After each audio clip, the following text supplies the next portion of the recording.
यस श्री सिंहदेवी माध्यमिक विद्यालयले सञ्चालनमा ल्याएको मिसन एमएससी अर्थात् स्मृति स्तम्भ तथा मञ्च निर्माण कार्यका लागि हालसम्म लालीगुराँस नगरपालिका पूर्व विद्यार्थी तथा अभिभावक, विद्यार्थी, शिक्षक तथा कर्मचारी, शिक्षाप्रेमी, राजनीतिकर्मी, समाजसेवी, बुद्धिजीवी लगायत सबैले सरसल्लाह, साथ सहयोग, आर्थिक सहयोग गर्दै आइरहनु भएको छ।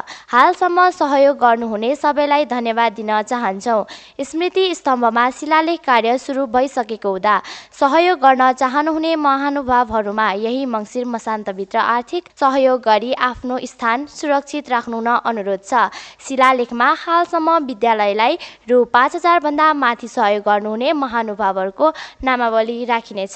साथै यस कार्यको सफलताको शुभकामना सहित लालीगुराँस नगरपालिका वडा नम्बर 6 बस्नुहुने जित बहादुर कार्कीको छोरा बुहारी हाल उर्लाबारी 8 दुर्गापुरी बस्नुहुने यस विद्यालयका पूर्व विद्यार्थी सरस्वता कार्की र रुद्र बहादुर कार्कीले नगद रु 5,555 आर्थिक सहयोग गर्नुभएकोमा हार्दिक धन्यवाद व्यक्त गर्न चाहन्छौँ। यस कार्यलाई सम्पन्न गर्न विद्यालयलाई अझै पनि रकमको अपुग भएको हुँदा यहाँहरूको सहयोगको अपेक्षामा छौँ। धन्यवाद।